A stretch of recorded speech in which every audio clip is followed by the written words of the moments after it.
তো জিনা ব্যভিচারের ক্ষেত্রে আল্লাহ সুবহানাহু ওয়া তাআলার পরিষ্কার বার্তা সূরা বনী ইসরাঈলের 32 নম্বর আয়াতে আল্লাহ তাআলা পরিষ্কারভাবে বলেন, ওয়ালা তাকরাবুজ জিনা ইন্নাহু কানা ফাহিশা ওয়া সাআ সাবিলা। আল্লাহ তাআলা বলেন, জিনা এত মারাত্মক অপরাধ, লা তাকরাবুজ জিনা, জিনার কাছাকাছি হওয়া যাবে না। জিনায় ইনভলভ হওয়া, জিনায় লিপ্ত হওয়া তো অনেক দূরের কথা। আল্লাহ তাআলা ভাষা ব্যবহার করছেন লা তাকরাবু, জিনার কাছাকাছিও আসা যাবে না। জিনা হয়, জিনা হবে, জিনার পথে আমাকে নিয়ে যাবে, ব্যভিচারের পথে আমাকে নিয়ে যাবে, এমন কোন কাজেরও কাছাকাছি হওয়া যাবে না। আল্লাহ বলেন ইন্নাহু কানা ফাহিশা, এটি হলো সবচেয়ে গর্হিত কাজ। সমাজ, পরিবার, রাষ্ট্র, ঈমান সব কিছু ধ্বংস করার পেছনে এই ব্যভিচার, জিনা এটি সবচেয়ে বেশি ভূমিকা রাখে এবং এর ক্ষতি অনেক ব্যাপক। আল্লাহ বলেন ওয়াসাআ সাবিলা, এটি হলো সবচেয়ে খারাপ কর্মপন্থা। ওয়াসাআ সাবিলা, সবচেয়ে খারাপ পথ। এই জিনা ব্যভিচারের ক্ষেত্রে আল্লাহ বলেছেন যে তোমরা এর কাছাকাছি হবে না। কিন্তু আমরা তো নানান ভাবে এর মধ্যে জড়ায় যাই। জিনা থেকে যদি বাঁচতে হয় আমাদেরকে আগে কয়েকটা বিষয় থেকে বাঁচতে হবে। আগে বুঝতে হবে যে মানুষ জিনা ব্যভিচারে কিভাবে জড়ায়। আমরা যদি কারণগুলো একটু নজর দিয়ে দেখি যে জিনা ব্যভিচারে মানুষ জড়ায় যায় সর্বপ্রথম পর্দা না থাকার কারণে। পুরুষ তার শরীয়তের পর্দা মানে না, নারী তার শরীয়তের পর্দা মানে না। এই পর্দা উভয় পক্ষ থেকে পর্দা লঙ্ঘন হওয়ার কারণে সর্বপ্রথম মানুষ জিনায় জড়িত হয়।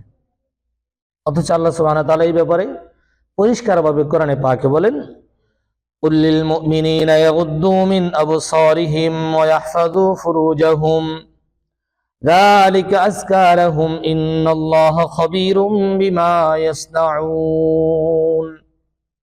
সর্বপ্রথম আল্লাহ সুবহানাহু ওয়া তাআলা মুমিন পুরুষদেরকে লক্ষ্য করে বলেন, কুল হে নবী আপনি বলে দেন, লিল মুমিনিনা, আপনার মুমিন বান্দাদেরকে, পুরুষ মুমিনদেরকে, কি ইয়াগুদ্দু মিন আবসারিহিম ওয়া ইয়াহফাযু ফুরুজাহুম, সকল মুমিন পুরুষরা তারা যেন তাদের দৃষ্টিকে সংযত করে। ইয়াগুদ্দু মিন আবসারিহিম, দৃষ্টিকে নিয়ন্ত্রণ করে। এক কথায় সে যেন তার দৃষ্টি পাপ কাজ থেকে, বেগানা নারী থেকে, পরনারী থেকে, সে যেন হারাম জিনিস থেকে তার দৃষ্টিকে হেফাজত করে। এক কথায় সে যেন পর্দা করে। এখন আমরা মনে করি পর্দা মনে হয় শুধু নারীদের জন্য, তারাই বোরকার মধ্যে আবৃত থাকবেন, ঘরে থাকবেন।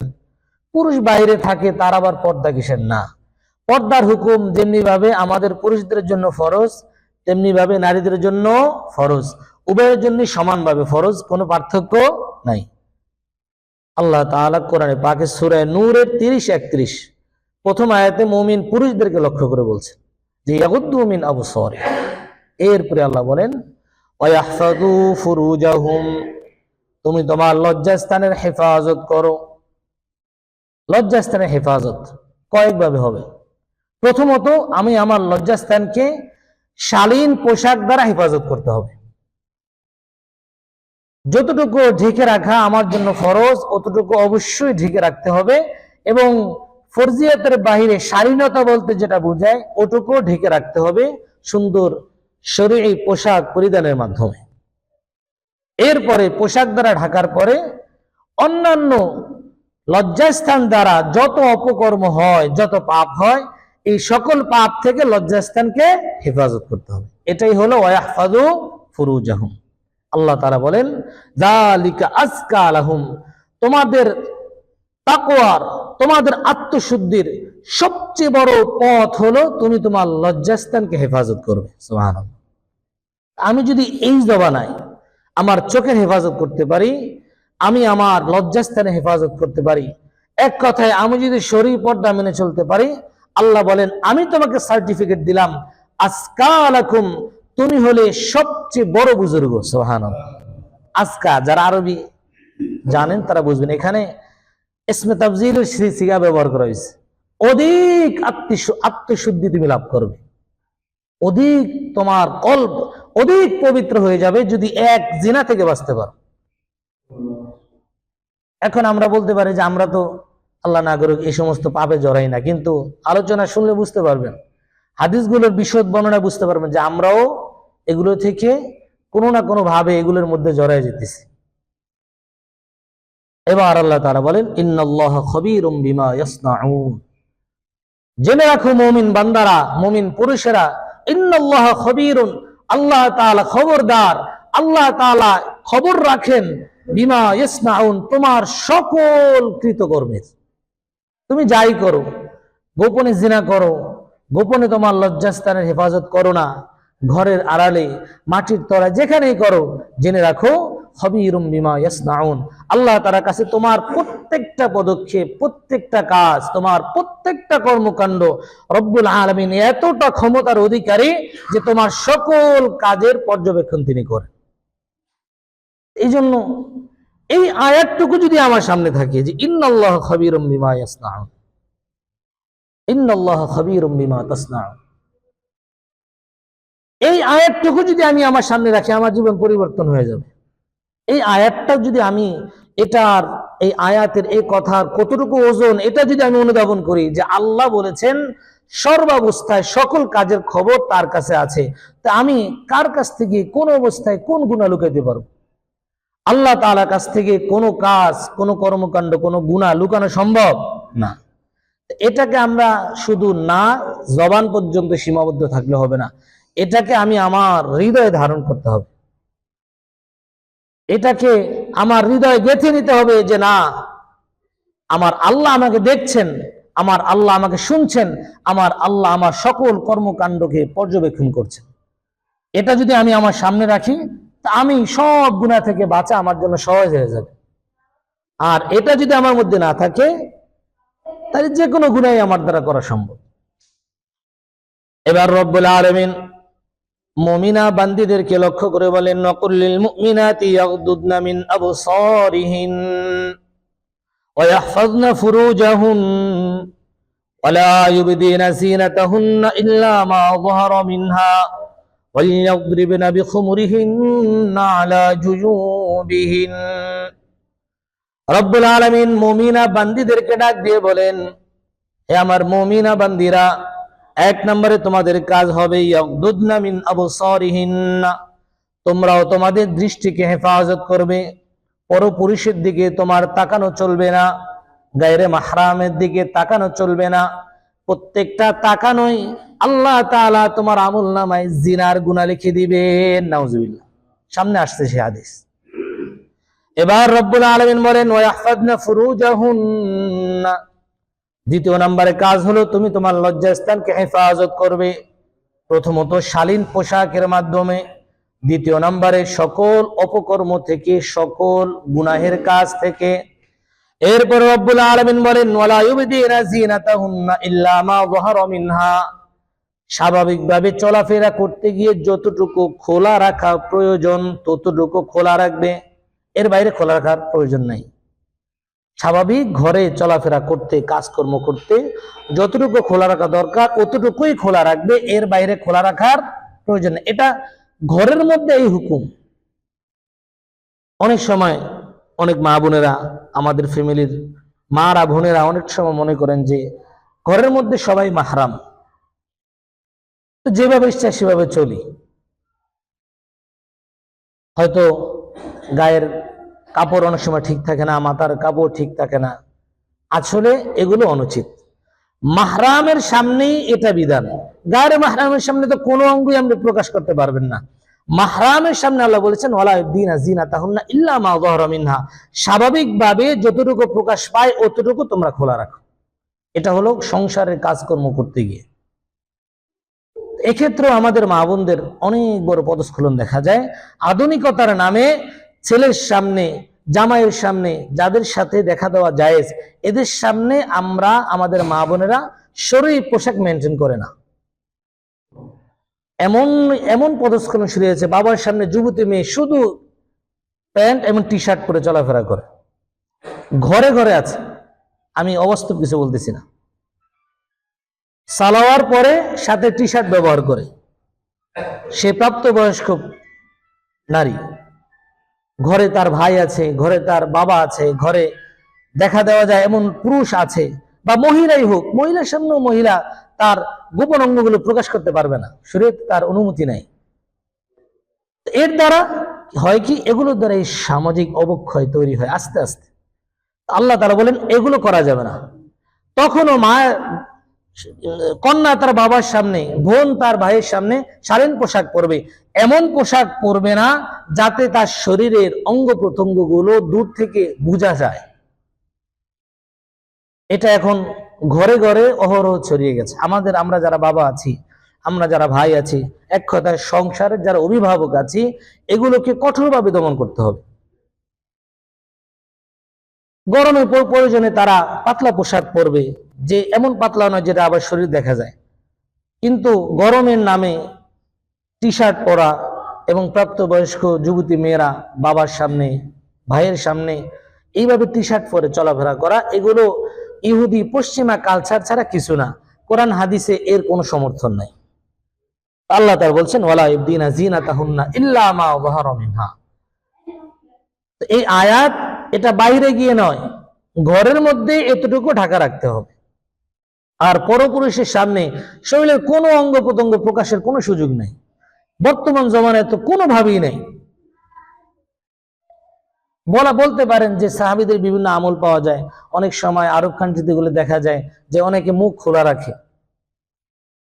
যদি আকল দিয়ে আমরা চিন্তা করি যে একজন নারীর প্রতি আকর্ষিত হওয়ার জন্য সবচেয়ে বড় যে জায়গা, সেটা হলো তার চেহারা।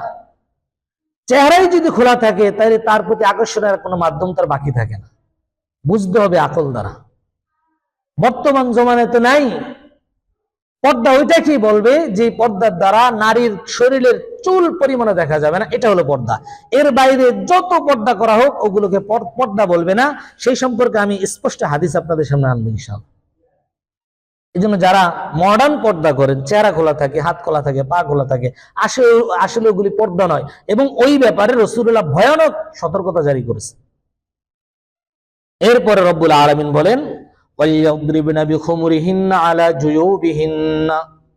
তোমরা তোমাদের বক্ষদেশের উপরে উপর থেকে, মাথার উপর থেকে একটা চাদর ছেড়ে দাও, লম্বা এমন একটা চাদর ছেড়ে দাও যে চাদরের দ্বারা তোমার শরীরের উঁচু নিচু কোনো অংশই যেন অনুধাবন করতে কেউ না পারে। শুধু তাই না, আল্লাহ সুবহানাহু ওয়া তাআলা রাসূলুল্লাহকে পার্সোনাল ভাবে নির্দেশ করেন, ইয়া আইয়ুহান নাবিয়্যু কুল লিআজওয়াজিকা ওয়া বানাতিকা ওয়া নিসাইল মুমিনিন। হে আল্লাহর রাসূল, কুল লিআজওয়াজিক, শুধু মুমিন বান্দা বান্দিরা নয়, আপনি আপনার স্ত্রীদেরকেও নির্দেশনা জারি করেন। কুল লিআজওয়াজিক ওয়া বানাতিক, আপনি আপনার মেয়েদেরকে, সন্তানদেরকেও আপনি এই নির্দেশ জারি করেন।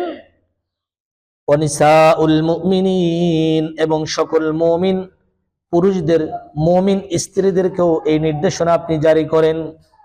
ইউদনিনা আলাইহিন্না মিন জালাবিবিহিন, তারা যেন ইউদনিনা টেনে দেয়, মিন জালাবিবিহিন্না, জিলবাব, পর্দা, তারা যেন নারীরা যেন তাদের নিজের উপরে একটা পর্দা অবয়ব টেনে দেয়। ইউদনিনা আলাইহিন্না মিন জালাবিবিহিন্না, এমন ভাবে পর্দা টেনে দেয় যে পর্দার দ্বারা তার সৌন্দর্য, তাকে আল্লাহ তাআলা যে জিনিস গোপন রাখতে বলেছেন ওই জিনিস যেন আল্লাহ তাদের থেকে যেন প্রকাশ না পায়। এরপর রব্বুল আলামিন বলেন যালিকা আদনা আন ইউরাফনা ফালা ইউযাইন, এই শরীর পর্দা যদি তারা করে, যালিকা আদনা আন ইউরাফনা, তাদেরকে চিনতে সহজ হবে যে এরা হলো আসলেই প্রকৃত মুমিনা বান্দি। ফালা ইউযাইন, কেউ তাদেরকে উত্তক্ত করবে না। আল্লাহ নিজে এই গ্যারান্টি দিচ্ছেন। শরীর পর্দা, একেবারে শরীর পর্দা, ভিতরে এবং বাইরে। কিছু আছে বাইরে বের হলে খুব খাস পর্দা করে বের হয়, আসলে আমল আখলাক মোটেও ভালো নাই। নিচে ঘরে ফিরলে তার সে নানান অপকর্মে লিপ্ত হয়। পর্দার মধ্যে থেকেই সে পরকীয়া লিপ্ত হয়, পর্দার মধ্যে থেকেই সে বেগানা পুরুষের সাথে যোগাযোগ রক্ষা করে। তো এই পর্দার কোনো কি নাই, ভ্যালু নাই। বাহির ভিতর উভয় সাইডে যখন পর্দা করবে, আল্লাহ বলেন আমি নিজে বললাম ফালা ইউযাইন, দুনিয়ার কোন পুরুষ তাকে কখনোই ইফতিজিং করবে না। সুবহানাল্লাহ, আল্লাহ নিজে বলেন ফালা ইউযাইন, তাকে উত্তক্ত করা হবে না। বর্তমানে আমরা যেটাকে ইফতিজিং বলি, আল্লাহ বলেন ওই নারী যে ঘরে এবং বাহিরে উভয় জায়গায় 100% পর্দা মেনটেন করবে, আল্লাহ বলেন আমি নিজে বলছি ফালা ইউযাইন, সে কখনোই কোনো ইফতিজিং এর শিকার হবে না। এই জন্য আমরা নিজেরা পর্দা করতে হবে, মা বোনদেরকে পর্দার প্রতি উদ্বুদ্ধ করতে হবে। এটা আমার দায়িত্ব। আমার স্ত্রী পর্দা করে না, এটা আমার দায়িত্ব। আমার মেয়ে পর্দা করে না, এটা আমার দায়িত্ব। আমার ছেলে পর্দা করে না, এটা আমার দায়িত্ব। তাদেরকে বোঝানোর দায়িত্ব আমার, তাদেরকে হেদায়েতের দিকে নিয়ে আসার দায়িত্ব আমার। শুধু আমি নিজে নামাজ পড়লাম, কালাম করলাম, তাহাজ্জুদ পড়লাম, আমার ঘর ঠিক নেই, আসলে এই তাহাজ্জুদের, এই নামাজের কি মূল্য? আল্লাহ তো বলেছেন কু আনফুসিকুম ওয়া আহলিকুম নারা, তুমি নিজে বাঁচো, সাথে সাথে তোমার আহাল যারা আছে তাদেরকেও জাহান্নামের আগুন থেকে বাঁচাও। শুধু নিজে জাহান্নাম থেকে বাঁচার ফিকির করলে তোমার আহাল জাহান্নামী হচ্ছে, তোমার এই বাঁচার কি ফায়দা?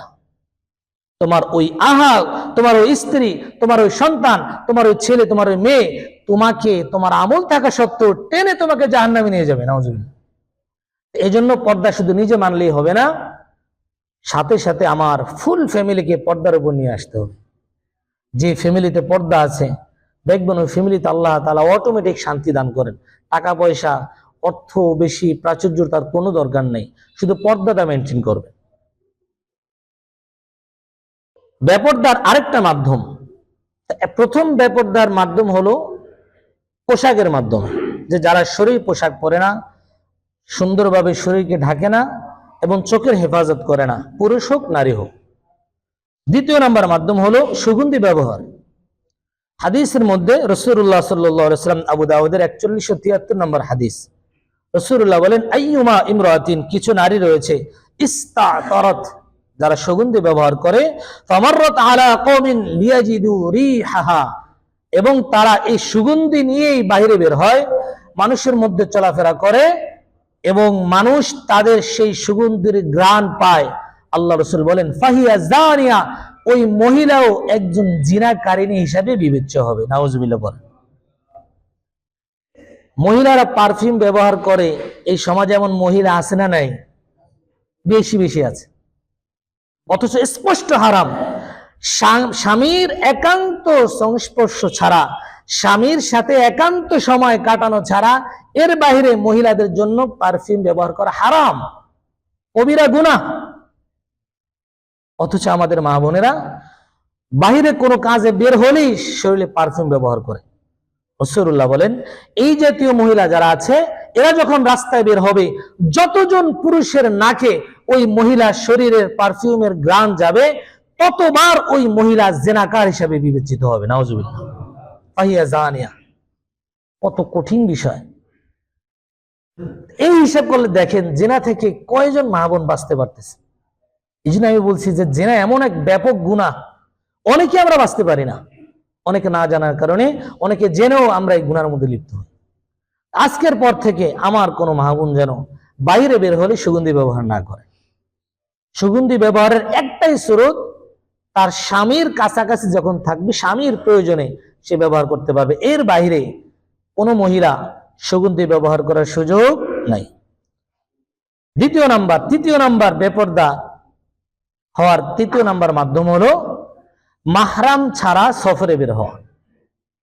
স্বাভাবিক যে সকল কাজকর্ম, কোনো মহিলা যদি একান্ত ঠেকায় পড়ে যে তার কোনো একটা সামান্য একটা বাজারের প্রয়োজন, একটা গুরুত্বপূর্ণ আসবাব আনার প্রয়োজন, স্বামী ঘরে নেই, ঘর উপযুক্ত ছেলেও নেই, মাহরাম পুরুষ মাহরাম নাই, এমন অবস্থায় সে কাছাকাছি বাজারে ফুল পর্দা মেনটেন করে সে যেতে পারবে, শরীয়ত এক্ষেত্রে বাধা দেয় না।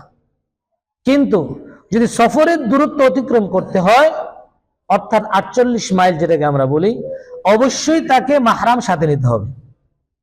যাদের সাথে দেখা দেওয়া জায়েজ, বিবাহ হারাম এমন পুরুষ অবশ্যই সাথে থাকতে হবে।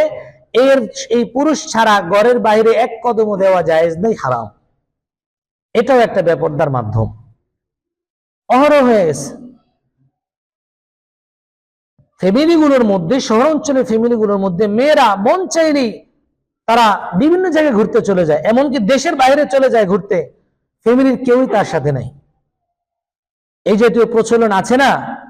কথা বলেন, আছে না নাই? আছে। অথচ তারা এই যে শরীয়তের যে সীমানা, তারা সীমানাকে পেরিয়ে গেছে।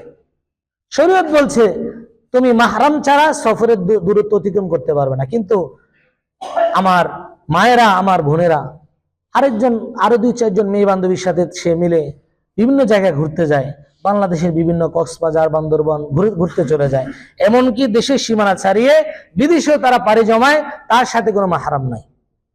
এই বেপরদার অন্যতম একটা মাধ্যম এটা।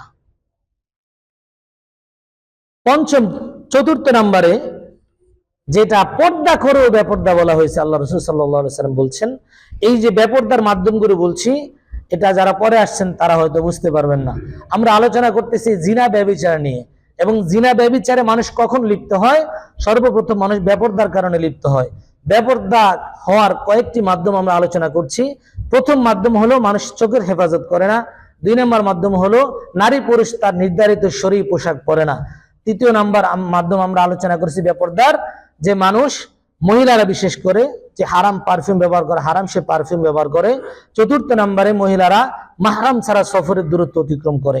5ম নম্বরে মহিলাদের ব্যাপারে আলোচনা এসেছে। আল্লাহ রাসূল সাল্লাল্লাহু আলাইহি ওয়াসাল্লাম হাদিসের মধ্যে বলেন, সিনফানি মিন আহলিন নার লাম আরাহুমা, রাসূলুল্লাহ বলেন 2 শ্রেণীর মানুষ তারা মৃত্যুর পরেই সরাসরি জাহান্নামে যাবে। নাউজুবিল্লাহ। রাসূলুল্লাহ বলেন লাম আরাহুমা, আমি রসুল এই জমানায় সেই মানুষগুলোকে এখনো দেখতেছি না। অর্থাৎ রাসূলুল্লাহ বলছেন আমার জমানায় এখনো সেই মানুষের আবির্ভাব হয় নাই, তবে ভবিষ্যতে আসবে এমন 2 শ্রেণীর মানুষ। এর মধ্যে এক শ্রেণীর মানুষ হলো নিসাউন কাসিয়াতুন আরিয়া, এমন কিছু মহিলা যে কাপড়ে ঢাকা সত্ত্বেও সে উলঙ্গ। নাউজুবিল্লাহ বলেন। কাসিয়াতুন আরিয়া, কাসিয়া মানে হলো পর্দায় আবৃত, আরিয়া মানে হলো উলঙ্গ। অর্থাৎ সে পর্দা করেছে, কিন্তু শরীয়ত বলছে সে বেপর্দা, শরীয়ত বলছে সে উলঙ্গ। অর্থাৎ সে বোরকা পরেছে, এমন বোরকা যে বোরকায় তার শরীরের প্রত্যেকটা ভাঁজ বোঝা যায়। সে পোশাক পরেছে, এমন পোশাক দূর থেকে তার শরীরের প্রত্যেকটা অঙ্গ প্রত্যঙ্গ দেখা যায়। বোরকা পরেছে, এমন বোরকা যে চেহারা দেখলে মানুষ আকৃষ্ট হবে, তার চেহারা খোলা, তার হাত খোলা, পা খোলা, শরীরের অঙ্গ প্রত্যঙ্গ বোঝা যায়। এটাই রাসূলুল্লাহ বলেছেন কাসিয়া, সে বোরকা পরিহিত, এতটা সত্ত্বেও আরিয়া, সে আমার কাছে উলঙ্গ। নাউজুবিল্লাহ, ইসলামের কাছে সে উলঙ্গ। এরপর রাসূলুল্লাহ বলেন মুমিলাতুন মাইলা, এমন মহিলা, এমন কথাবার্তা, এমন চলাফেরা। রাসূলুল্লাহ হাদিসে, অন্য হাদিসের মধ্যে রাসূলুল্লাহ বলছেন, ঘরে যখন কোনো পুরুষ না থাকবে, একান্ত ঘরে যদি স্ত্রী, একজন মেয়ে মানুষ আছে, একজন অপরিচিত পুরুষ ঘরে এসে যদি কড়া নাড়ে, দরজায় টোকা দেয়, তো ভিতর থেকে এমন কর্কশ ভাষা ব্যবহার করতে হবে যে এই মহিলা, এই পুরুষ যেন বলে দূর, মহিলাটা এত খারাপ, বাজে ব্যবহার করেছে। এমন ব্যবহার মহিলাকে করতে হবে। যদি এমন ব্যবহার না করে, এমন নরম ভাষায় সে উত্তর দিল, এই পুরুষ আকৃষ্ট হয়ে গেল মহিলার প্রতি। রাসূলুল্লাহ বলেন মুমিলাতুল মাইলা, এই মাইলা কথার মাধ্যমে আকৃষ্টকারিণী মহিলা, ফাহিয়া জানিয়া, সে একজন জিনাকার হিসাবে বিবেচিত হবে। নাউজুবিল্লাহ। কত বড় সতর্ক করেছে রাসূলুল্লাহ। মুমিলাতুন, মহিলাদের এমন কোন কর্মকাণ্ড, কথাবার্তা, পোশাক আশাক করা যাবে না, কথাবার্তা বলা যাবে না, যে কথার দ্বারা, যে পোশাকের দ্বারা মুমিলা, সে আকৃষ্টকারিণী হয়ে যায়, মানুষ তার প্রতি আকৃষ্ট হয়, তার কথায় তার প্রতি আকৃষ্ট হয়, তার পোশাকে তার প্রতি আকৃষ্ট হয়, তার ব্যবহারে আকৃষ্ট হয়। আপনি বেগানা পুরুষের সাথে ভালো ব্যবহারের কোনো দরকার নেই, শরীয়ত আপনাকে অনুমতি দেয় না। বরং বলেছে শরীয়তের নিয়ম হলো অপরিচিত পুরুষ দরজা আসলে তার সাথে কর্কশ ভাষায় কথা বলতে হবে, নরম ভাষা আপনার ব্যবহারের দরকার নেই। এগুলো মা বোনদেরকে বলবেন, তাদেরকে এগুলো শিখাবেন, এবং তারবিয়াতের উপরে তাদেরকে উঠাইতে হবে। রাসূলুল্লাহ বলেন, তাহলে প্রথমে এমন নারী যে পোশাক পরে উলঙ্গ। 2 নম্বরে এমন নারী মুমিলাতুন, যার আচার আচরণে, যার পোশাক পরিচ্ছেদে, যার আচার ব্যবহারে পুরুষ তার প্রতি আকৃষ্ট হয়। মা ইলা, এবং সে নিজেও এমন অভ্যাসের অধিকারী যে নিজেও অন্য পুরুষের প্রতি আকৃষ্ট হয়। রুউসুহুন্না কাআসনিমাতুল বুখতিল আলিয়া, এবং এমন ভাবে চুলের সাজসজ্জা করে যেন তার চুল, রাসূলুল্লাহ বলেন, উটের চুটের মতো। কিছু মহিলা দেখবেন ও চুল বাঁধে এই মাথার উপরে উঁচু করে, আবার এখন পার্লার বের হয়েছে, পার্লারে যায় মেশিনের মাধ্যমে যারা চুল ফুলায়া উঁচু করে ফেলে, আছে না এরকম? রাসূলুল্লাহ বলেন এই জাতীয় মহিলা যারা রয়েছে, রাসূলুল্লাহ বলেন এরা হলো ফাহিয়া জানিয়াতুন, এরা হলো জিনাকার। সাথে সাথে রাসূলুল্লাহ দুইটা ফরমান জারি করেন, লা ইয়াদখুলনাল জান্নাহ, এই জাতীয় মহিলারা কখনোই জান্নাতে প্রবেশ করবে না, ওয়ালা ইয়াজিদনা রিহাহা, এবং জান্নাতের ঘ্রাণও তারা পাবে না। নাউজুবিল্লাহ বলেন। অথচ যে জান্নাতের ঘ্রাণ 40,000 বছর বা আরেক রাতে 40 বছর পথের দূরত্ব থেকে জান্নাতের ঘ্রাণ পাওয়া যায়, এই মহিলারা জান্নাতে তো যাবেই না, ওই জান্নাতের ঘ্রাণও পাবে না। তাদের জন্য আল্লাহ তাআলা লাঞ্ছনাদায়ক ভয়ানক শাস্তির ব্যবস্থা করে রেখেছে। তো দেখেন আমাদের মা বোনেরা এই জাতীয় গুনাহের মধ্যে তারা হর হামেশা লিপ্ত হচ্ছে, হর হামেশা তারা এই গুনাহের মধ্যে লিপ্ত হচ্ছে, জিনার মধ্যে লিপ্ত হচ্ছে। অথচ তারা বুঝতেও পারে না, আমিও বুঝতে পারি না, আপনারাও বুঝতে পারেন না। এগুলো অনেক সময় হয় না জানার কারণে। কিন্তু মুমিন হিসেবে আমার দায়িত্ব হবে, যখন আমি জানবো, যখন আমি বুঝবো যে এটা শরীয়তের গর্হিত কাজ, ওই সময় থেকে আমাকে পরিবর্তন হতে হবে। আমি যখন জানতে পারলাম যে এমন পোশাক পরা যাবে না যে পোশাকে শরীরের ভাঁজ বোঝা যায়, এই পোশাক পরলেও না পরার মতো, একে রাসূলুল্লাহ জানিয়া বলেছেন, জিনাকার বলেছেন। এর দ্বারা সে নিজেও জিনার গুনায় লিপ্ত হবে, অন্য পুরুষ তার দিকে আকৃষ্ট হওয়ার কারণে ওই পুরুষও জিনার গুনায় লিপ্ত হবে। এমন পোশাক পরিধান করা যাবে না। এটা আমি শোনার পর থেকে আমার মা, আমার বোন, আমার স্ত্রী, আমার কন্যাকে এখন থেকেই পরিবর্তন করতে হবে। আজকের এই মুহূর্ত থেকে পরিবর্তন শুরু করতে হবে, তার নামই হবে মুমিন। আমি জানলাম যে পরনারী পরপুরুষের সাথে এমন কোন অঙ্গভঙ্গি, এমন কোন পোশাক, এমন কোন কথাবার্তা বলবে না যার দ্বারা পরপুরুষ ওই পরনারীর প্রতি আকৃষ্ট হয়। আমি এই তালিম আমার স্ত্রীকে, আমার মাকে, আমার কন্যাকে দিতে হবে, আমার বোনকে দিতে হবে। এটা শুধু নিজের মধ্যে সীমাবদ্ধ রাখলে হবে না। তারপরে আমি জানলাম যে এই যে এইভাবে চুল বাঁধা, পার্লারে গিয়ে চুল ফুলানো, এইভাবে চুলকে উটের চুটির মতো করে মাথার উপরে বাঁধা, এগুলো শরীয়তে মারাত্মকভাবে শরীয়তে এটা নিষেধ করেছে। এগুলো থেকে আমাদের বাঁচতে হবে, আমাদের পরিবারকে বাঁচাতে হবে, তবেই আমি প্রকৃত মুমিন। আমি নিজে আলোচনা শুনলাম, ওয়াজ শুনলাম, কান ভারী করলাম, কান সুখ করলাম না, এতে আসলে কোনো ফায়দা হবে না যদি আমি আমল শুরু না করি। যেদিন থেকে যে ত্রুটি আমার সামনে ধরা পড়বে, ওই দিন থেকে ওই ত্রুটি থেকে বেরিয়ে আসতে হবে। ওই দিন থেকে, ওই সময় থেকে আমাকে পরিবর্তন হতে হবে, তবেই আমি মুমিন। আমরা আলোচনা করলাম যে জিনা ব্যভিচার থেকে বাঁচতে হবে। তো জিনা ব্যভিচার থেকে বাঁচতে হলে প্রথমত আমাকে পর্দায় আসতে হবে। পর্দার প্রথম ধাপ হলো আমার চোখের হেফাজত। আমি পুরুষ, আমার চোখের হেফাজত, নারী সে তার চোখের হেফাজত করবে। পর্দার দ্বিতীয় ধাপ হবে শরীফ পোশাক পরা। পুরুষের জন্য আল্লাহ তাআলা যতটুকু ঢেকে রাখা ফরজ করেছেন অতটুকু ঢেকে রাখবে, নারীর জন্য যতটুকু ঢেকে রাখা ফরজ ততটুকু ঢেকে রাখবে। তৃতীয় নাম্বার পর্দা করার মাধ্যম হবে মহিলারা কখনোই ঘরের বাইরে কোনো সুগন্ধি পারফিউম ব্যবহার করে বের হতে পারবে না। চতুর্থ নাম্বার, মাহরাম ছাড়া মহিলারা কখনোই সফরের দূরত্ব অতিক্রম করবে না। এবং পঞ্চম নাম্বারে এমন পোশাক পরবে না যে পোশাক পরেও রাসূলুল্লাহ বলেছেন সে উলঙ্গ নারীর হুকুমে থাকবে। যে পোশাক পরলে অন্য পুরুষ তার প্রতি আকৃষ্ট হবে, এমন অঙ্গ ভঙ্গি, এমন সাজসজ্জা গ্রহণ আমাদের মা বোনেরা যেন না করে, সেই ব্যাপারে তাদেরকে তালিম দিতে হবে, তাদেরকে তরবিয়ত দিতে হবে, উদ্বুদ্ধ করতে হবে, বুঝিয়ে শুনিয়ে। তারা যদি এই অভ্যাসের মধ্যে লিপ্ত থাকে, আস্তে আস্তে আস্তে আস্তে তাদেরকে বুঝায়া সঠিক পথে আনতে হবে। এখানে প্রেশার, বেশি প্রেশার দিলে আবার হিতে বিপরীত হবে। যারা এই সমস্ত কাজে যারা অভ্যস্ত, এইভাবে চলে যারা অভ্যস্ত, আপনি একদিনে তাদেরকে ঠিক করতে পারবেন না। এবং যখন প্রেশার দিবেন তখন হিতে বিপরীত হবে।